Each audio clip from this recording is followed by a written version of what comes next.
নিৰ্বাচনৰ সময়ত আপোনাৰ ওপৰত অভিযোগ এটা আহিছিল যে ইলেকশ্যন খেলাৰ যি মানে ফাণ্ড বা টকাৰ সেইখিনি মাননীয় বিধায়ক আমাৰ লাহৰীঘাট সমষ্টিৰ বিধায়কে আপোনাক যোগান ধৰাইছিল।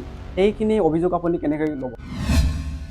ইয়াত এটা মানে ডাঙৰ কুৱেশ্যনটো যিটো ৰাইজে জানিব বিচাৰে যে ছাবিকুল নেহাৰে মানে যিটো ৰাজনীতিক আছে, ৰাজনীতিক ভৱিষ্যত আছে, যে ZPCলৈকে সীমাবদ্ধতা থাকিব না আগন্তুক দিনত লাহৰীঘাট সমষ্টিৰ বিধায়িকা হোৱাৰ সপোন আছে? যিহেতু আপুনি কেইটামান মুখ্য সমস্যা কৈছে, ৰাস্তা, শিক্ষা আৰু যাতায়াত ব্যৱস্থা, এইকেইটা সমস্যা কেতিয়া সমাধান হ'ব বা সমাধানৰ মানে উপায়টো কি বা ফৰ্মুলাটো কি? নমস্কাৰ, নতুন অসমৰ দ্বিতীয়টো পডকাষ্টলৈ আপোনালোকক স্বাগতম জনাইছোঁ। আজি আমাৰ লগত আছে ৰজাগাদুৱাৰ নৱনিৰ্বাচিত সদস্য তথা দ্য য়ং ডাইনামিক লিডাৰ আৰু ৰজাগাদুৱাৰ সহজ সৰল মাটিৰ মানুহৰ সৈতে থকা এজনী প্ৰাৰ্থী বা সদস্যা। প্ৰথমতে মিছ ছাবিকুল নেহাৰ, অধিবক্তা ছাবিকুল নেহাৰ, আজি নতুন অসমৰ দ্বিতীয়টো পডকাষ্টলৈ আপোনাক স্বাগতম জনাইছোঁ। নমস্কাৰ, পোনপ্ৰথমে আপোনাক আপোনাৰ পডকাষ্টৰ মই ধন্যবাদ জ্ঞাপন কৰিছোঁ। যিহেতু আপুনি বৰ্তমান সময়ত ZPC অৰ্থাৎ জিলা পৰিষদৰ সদস্য, ইয়াৰ আগতো আপুনি এজনী অধিবক্তা আছিলে, যে আপুনি আগতে আপোনাৰ পৰিচয়টো আৰু বৰ্তমান সময়ত আপোনাৰ পৰিচয়টো কেনেকৈ ৰাইজৰ আগত আগবঢ়াব?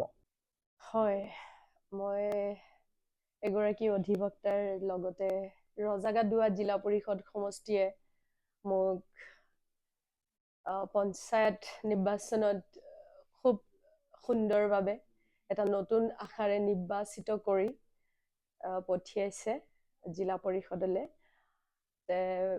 পৰিচয় বুলি ক'লে আচলতে সেই ছাবিগুণ আগৰ ছাবিগুণেই আছে, সকলোৰে লগত সহজভাৱে থকা ছাবিগুণ। অধিবক্তা এইটো মোৰ বৃত্তি হৈ থাকিব সদায়, আৰু যিহেতু এতিয়া ৰাইজৰ প্ৰতিনিধি, মই যদি তেনেকে ক'ব যাওঁ, ক'ব লাগিব যে অধিবক্তা ছাবিগুণৰ লগতে ৰজাগাদুৱা জিলা পৰিষদ সমষ্টিৰ এগৰাকী সদস্যা।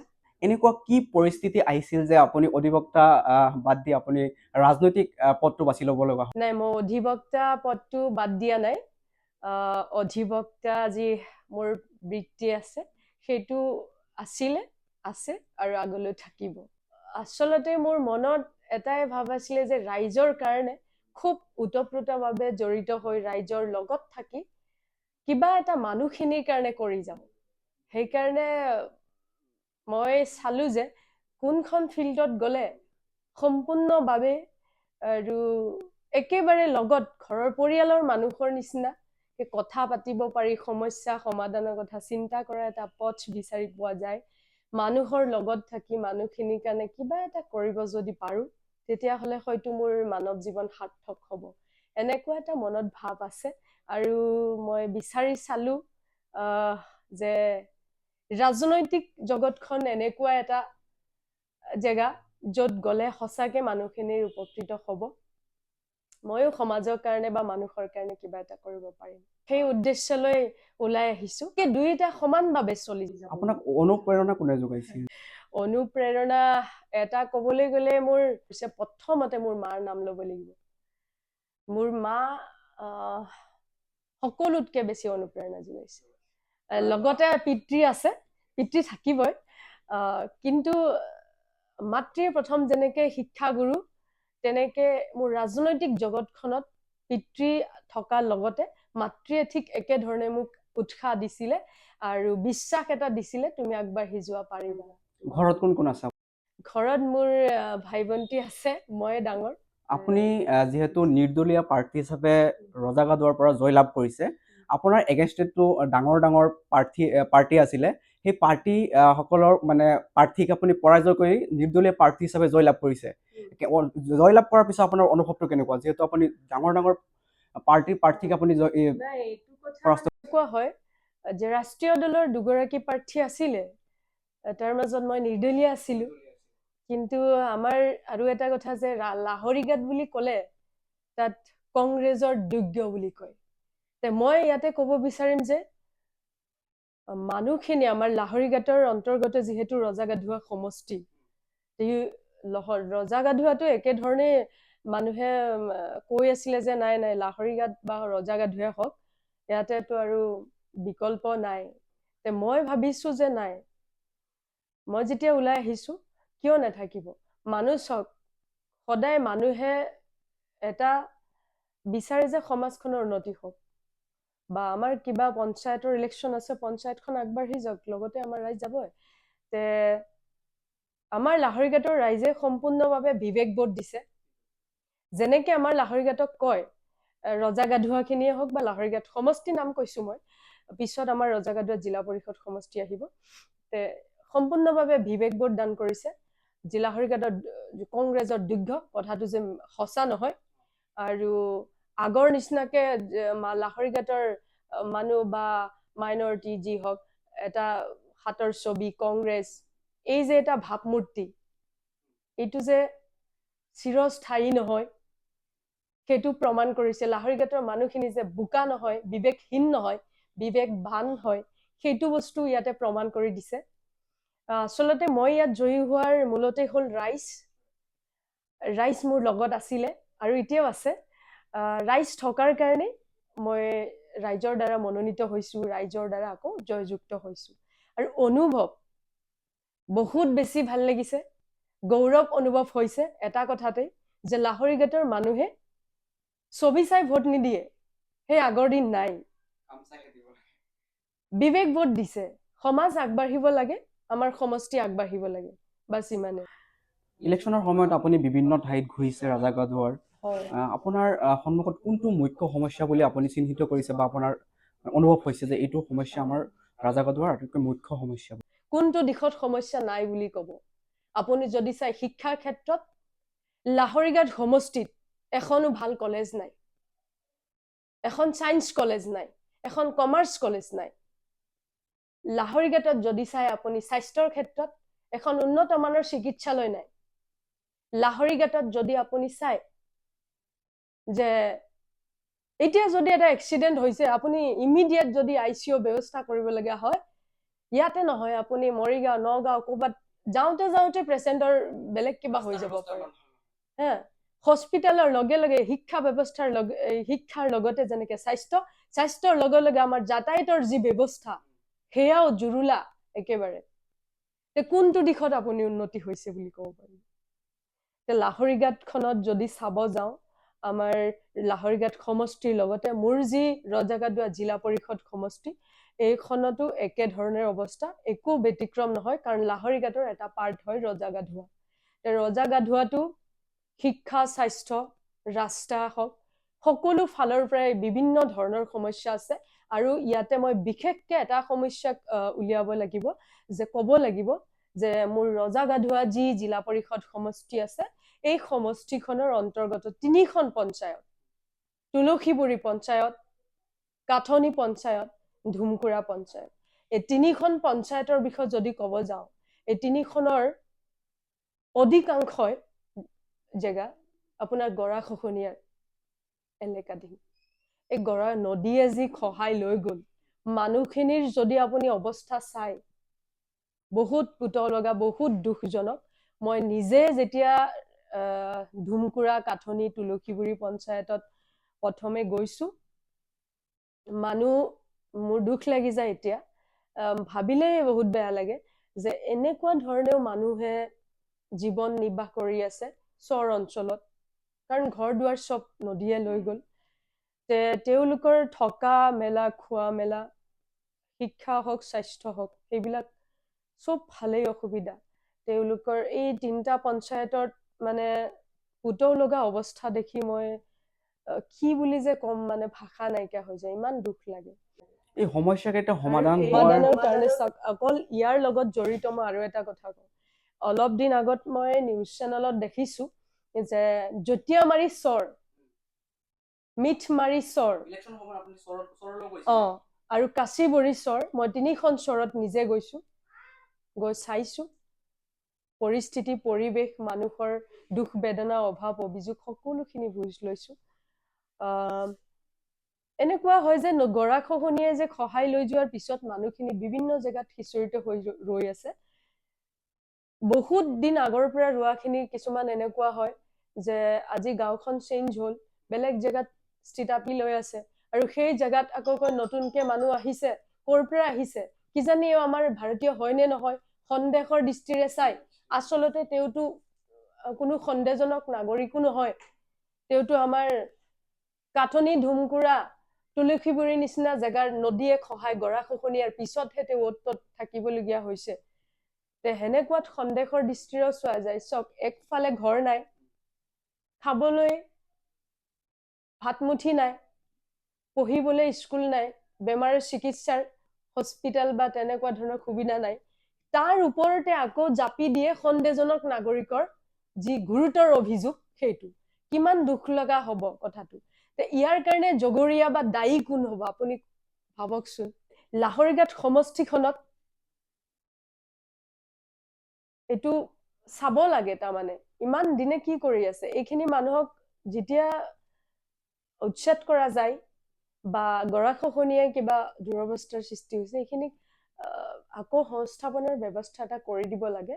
আৰু তেওঁলোকৰ যি ডকুমেণ্টছ আছে, তেওঁলোকেতো বিদেশী নহয়, তেওঁলোকৰ যিমানখিনি আছে ডাটা, ভোটাৰ হওক বা আধাৰ হওক বা যিকোনো ডাটা আছেতো, কিবা হ'লেও ডকুমেণ্টছ আছে, চাই চিতি তেওঁলোকক এটা সংস্থাপনৰ ব্যৱস্থা কৰিব লাগে বুলি ভাবোঁ। আৰু এই সমস্যা যি গৰাখহনীয়া সমস্যা, এইটোতো সমাধান হ'ব লাগিছিলে, ইমান দীঘলীয়া সময়ৰ পৰা চলি আছে। এইটো কোনে কৰিব? এতিয়া মই এজ এ নিৰ্দলীয় প্ৰাৰ্থী বা নিৰ্দলীয় প্ৰতিনিধি হিচাপে মই ইয়াতে কোনো দলৰ নাম নকওঁ। এইটো আমাৰ লাহৰীঘাটৰো সচেতন, আমাৰ অসমবাসীয়ে গম পায়, কৰিব লাগে সমাধান, বাছ ইমানেই মই ক'ম। যিহেতু আপুনি কেইটামান মুখ্য সমস্যা কৈছে, ৰাস্তা, শিক্ষা আৰু যাতায়াত ব্যৱস্থা, এইকেইটা সমস্যা কেতিয়া সমাধান হ'ব বা সমাধানৰ মানে উপায়টো কি বা ফৰ্মুলাটো কি? চাওক, সমাধান সমস্যা তেতিয়াই হ'ব আপুনি যদি এগৰাকী যোগ্য ব্যক্তিক আগবঢ়াই দিয়ে, কাম কৰিবলৈ সুযোগ দিয়ে, সমস্যা সমাধানৰ কাৰণে সুযোগ দিয়ে, তেতিয়াই সমাধান হ'ব। ৰাইজে বিচাৰিব লাগিব সমাধান, উপায় ৰাইজে উলিয়াই দিব লাগিব, বোলে এনেকে কৰক, তেতিয়া হ'ব। আৰু সেয়া মই অনুৰোধ জনাম অসম চৰকাৰক, যাতে মোৰ ৰজাগাদুৱা জিলা পৰিষদ সমষ্টিৰ অন্তৰ্গত যিকেইখন পঞ্চায়ত আছে, আৰু 3খন পঞ্চায়তে গৰাখহনীয়াৰ অন্তৰ্গত, আমাৰ অসম চৰকাৰে যাতে ইয়াত অলপ গুৰুত্ব দিয়ে, আমাৰ সমস্যা সমাধানৰ ক্ষেত্ৰত যাতে আমাক সহযোগ সুবিধা সমাধান কৰি দিয়ে। এজন সঠিক নেতা হোৱাৰ কাৰণে কি গুণ থকাটো উচিত? কি গুণটো থাকিব লাগে সেই নেতা বুলি মানে কি হ'ব? এইটো প্ৰথমে এনেকে আহিব যে, চাওক, বৰ কথা, মানৱ দৰদী হলেহে তেওঁ মানুহৰ কাৰণে কাম কৰিব। তাত তেওঁ ব্যক্তি স্বাৰ্থটো ইমান গুৰুত্ব দিব নালাগিব, ৰাইজৰ স্বাৰ্থৰ কথা ৰাজহুৱাভাৱে চাব লাগিব। বহুত কথাই থাকে, মই এটাই কৈছো যে মানৱ দৰদী হ'ব লাগিব। ইয়াত এটা মানে ডাঙৰ কুৱেশ্যনটো যিটো ৰাইজে জানিব বিচাৰে, যে চাবিকুণ নেহাৰে মানে যিটো ৰাজনীতিক আছে, ৰাজনীতিক ভৱিষ্যত আছে, যে ZPCলৈকে সীমাবদ্ধতা থাকিব না আগন্তুক দিনত লাহৰীঘাট সমষ্টিৰ বিধায়িকা হোৱাৰ সপোন আছে? আচ্ছা, কুৱেশ্যনটো বাৰু আপুনিও কৰিছে, ভাল লাগিছে। ইয়াৰ আগতো মই ফেচ কৰিছো। ৰাইজে চাওক, কথাত আছে নহয়, ৰাইজে ৰাইজে নখ জোকাৰিলে নৈ বয়। ঠিক তেনেদৰে ৰজাগাদুৱা জিলা পৰিষদ সমষ্টিত যেনেকে মোক ৰাইজে বহুত মৰম আশীৰ্বাদ দিয়াৰ লগতে সহযোগ কৰি ভোট দান কৰি জিকাই আনিছে, সুবিধা দিছে, ঠিক তেনেদৰে মই এটাই ক'ব বিচাৰিম যে সম্পূৰ্ণ ৰাইজে জানিব, মই একো নাজানো তাৰমানে। কাৰণ নিৰ্দলীয় খেলোতেও মোৰ ইয়াতে একো নাই। ৰাইজে বিচাৰিছে, মনোনয়ন পত্ৰ দাখিল কৰাইছে ৰাইজে, ভোট ৰাইজে দিছে, জিকাইও ৰাইজে আনিছে। এতিয়া ৰাইজে যদি বিচাৰে যে আৰু আগবঢ়াই নিব, সেইটো ৰাইজৰ ওপৰত আছে, মই একো ক'ব নোৱাৰিম তাতে। আৰু মানুহ সদায় আশাবাদী, জানিব, তাতকে মই ব্যতিক্ৰম নহম। বৰ্তমান আপোনাৰ আশা আছে নে? যিহেতু 26ৰ বিধানসভা একদম ওচৰ চাপি, সেইটো ডাইৰেক্ট মই নাজানো, তাৰমানে ৰাইজে সিদ্ধান্ত ল'ব। যিহেতু নিৰ্বাচন, ৰাইজৰ পদূলিতহে ৰাইজৰ চৰকাৰ। নিৰ্বাচনৰ সময়ত আপোনাৰ ওপৰত অভিযোগ এটা আহিছিল যে ইলেকশ্যন খেলাৰ যি মানে ফাণ্ড বা টকাৰ সেইখিনি মাননীয় বিধায়ক, আমাৰ লাহৰীঘাট সমষ্টিৰ বিধায়কে আপোনাক যোগান ধৰাইছিল। সেইখিনি অভিযোগ আপুনি কেনেকৈ ল'ব? বহুত ভাল কুৱেশ্যন কৰিছে, এইটো কোৱালিটি থকা প্ৰশ্ন কৰিছে মই ভাবো, আৰু মই ভাবি আছো এতিয়া ক্লিয়াৰ কৰি দিব লাগে বুলি। কথাটো হ'ল যে মোক কোনো ধৰণৰ কোনো ডাঙৰ নেতা, মন্ত্ৰী, MLA তেনেকুৱা ৰেংকৰে হওক বা গাঁৱলীয়া নেতাই হওক, কোনেও মোক হেল্প কৰা নাই। ফাইনেন্স যোনটো কৈছে আপুনি, অৰ্থৰ ক্ষেত্ৰত, পইচা পাতিৰ ক্ষেত্ৰত কোনেও হেল্প কৰা নাই। আৰু ইয়াতে বিধায়কৰ কথা প্ৰশ্নই নুঠে। ফাইনেন্সিয়েলি কোনো সহায় কৰা নাই? কোনো ধৰণৰ সহায় কৰা নাই। আজিৰ দিনত কোনোবাই ক'ব পাৰিব নেকি সন্মুখৰ পৰা আহি যে 1 টকা এটা মোক কোনোবাই দি সহায় কৰিছে নেকি? সম্পূৰ্ণ মিছা। এই অভিযোগ উত্থাপন কৰিছে নে মানুহে এনেই ওলাইছে মই নাজানো। মই এটাই ক'ম, 1 টকা দি কোনো মানুহে মোক হেল্প কৰা নাই। বিধায়কৰ কথা বাদেই দিয়ক, কোনো মানুহে মোক হেল্প কৰা নাই। 1 টকা দি ক'ব নোৱাৰিব। সম্পূৰ্ণভাৱে মোক ৰাইজে সহযোগ কৰিছে, নিস্বাৰ্থভাৱে ৰাইজে ভোট দিছে, বিবেক ভোট দিছে। আজি সেইকাৰণে হয়তো মই জয়ী হ'ব পাৰিছো। ইমান ডাঙৰ প্ৰাৰ্থী যে ইয়াৰ পইচাৰ কথাটো আহোঁতে ক'ম যে টকা পইচাই সকলো মানে শেষ সিদ্ধান্ত বা সকলো কৰি নিদিয়ে। আজি মই সকলোকে এই প্ৰডকাষ্টৰ জৰিয়তে আকৌ এবাৰ জনাই দিব বিচাৰিছো যে ডক্টৰ আসিফ নাজাৰ MLA সাহেবৰ কোনো ধৰণৰ হাত নাই। তেওঁ কোনো ধৰণৰ ফাইনেন্সিয়েলি মোক হেল্প কৰা নাই। সম্পূৰ্ণভাৱে আমি ব্যক্তিগতভাৱে আমাৰ পৰিয়ালে যিমানখিনি কৰিছে, মই মোৰ পিতৃ আছে, মোৰ খুৰা আছে। নিৰ্দলীয় প্ৰাৰ্থী হিচাপে আপুনি কোনটো দলত যোগদান কৰিব বুলি ভাবে বা সিদ্ধান্ত লৈছে নেকি তেনেকুৱা? নাই, চাওক, মই আগতে যেতিয়া প্ৰচাৰ চলাইছিলো নিৰ্বাচনৰ, তেতিয়াও এটা কথাই কৈছিলো যে চাওক, ৰাইজে যিহেতু মোক আগবঢ়াই দিছে, ৰাইজে ভোট দি জয়যুক্ত কৰাব, আৰু জয়যুক্ত হোৱাৰ পিছত আকৌ সিদ্ধান্ত যে মই কোনফালে যাম, কি কৰিম, কোনটো দলত যাব লাগিব, সেয়া ৰাইজে সিদ্ধান্ত ল'ব। বৰ্তমান সময়ত আপোনাৰ দৃষ্টিত অসমৰ ভাল ৰাজনীতিবিদ কোন? আপোনাৰ 3টা অপশ্যন দিয়া হ'ব, আপুনি অপশ্যনত ক'ব যে বৰ্তমানৰ APCC সভাপতি গৌৰৱ গগৈ ডাঙৰীয়া, আৰু অসমৰ মুখ্যমন্ত্ৰী ডক্টৰ হিমন্ত বিশ্ব শৰ্মা ডাঙৰীয়া, আৰু AIUDFৰ সভাপতি মৌলানা বদৰুদ্দিন আজমল ডাঙৰীয়া। আপোনাৰ দৃষ্টিত কোনগৰাকী নেতা আটাইতকৈ ভাল বুলি আপুনি ভাবে? কোনগৰাকী ভাল বুলি ক'লে ইয়াত অসুবিধা হয়। মই নিৰ্দলীয় প্ৰাৰ্থী, গতিকে দলৰ যিহেতু আপুনি 3গৰাকীৰ নাম কৈছে, 3গৰাকী একোটা দলৰ দলপতি নিচিনাই, তে মই কোনো দলৰ ইয়াতে নাম ক'ব নোৱাৰিম।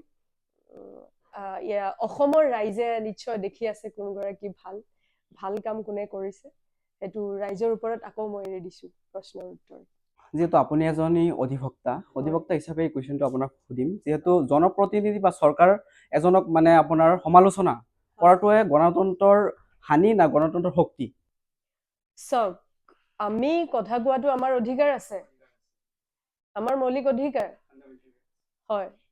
তাতে আপুনি সমালোচনা কৰিব পাৰিব, আপুনি যোগাত্মকভাৱে কৰিব লাগিব, যোনটো কাৰণে ৰাইজে বা আমাৰ অসমখন বা আমি যোন য'ত আছো, আমাৰ কাণ্ট্ৰিৰ হৈ আমি যুক্তিসংগত কথা ক'ব লাগিব। আমাক কথা কোৱাৰ অধিকাৰ আছে দেখি আমি জিতি ক'ব নোৱাৰো। আমি ৰাষ্ট্ৰৰ এগেইনষ্টত গৈ কথা ক'ব নোৱাৰিম, আমি যুক্তি চেৰাই গৈ আমি কথা ক'ব নোৱাৰিম। তাৰমানে আমি গণতন্ত্ৰৰ অধিকাৰ আছে। যদি কিবা কাম কৰি আছে চৰকাৰখনে, আমাৰ ৰাইজৰ কাৰণে হানিকাৰক কিবা হ'ব, আমাৰ ৰাইজৰ ইমান এটা ইয়াত ফলদায়ক একো নাই, তেতিয়াহ'লে মাত মাতিব পাৰিব। আৰু এটা কুৱেশ্যন ইয়াত যে বৰ্তমানৰ আমাৰ যি বিধায়ক ডক্টৰ আসিফ মহম্মদ নাজাৰ, 2026ৰ যি বিধানসভা ইলেকশ্যন, সেই ইলেকশ্যনৰ টিকেট পোৱাটো ছাবিকুন নাহাৰে বিচাৰেনে? ছাবিকুন নাহাৰে আসিফ নাজাৰ টিকেট পোৱা বিচাৰ নিবিচাৰৰ কথাই নাহে। কাৰণ ছাবিকুন নাহাৰে এটা ভোট দি আসিফ নাজাৰ জিকিব হাৰিব কোনো প্ৰশ্ন নাহে। এটা ভোটৰ বহুত মূল্য আছে যদিও মই এটাই ক'ম যে ইয়াত সম্পূৰ্ণভাৱে লাহৰীঘাটৰ ৰাইজৰ স্বাৰ্থ জড়িত হৈ আছে। ইয়াত মই অকলে ব্যক্তিগত মন্তব্য দিলে একো এটা ফলদায়ক নহ'ব।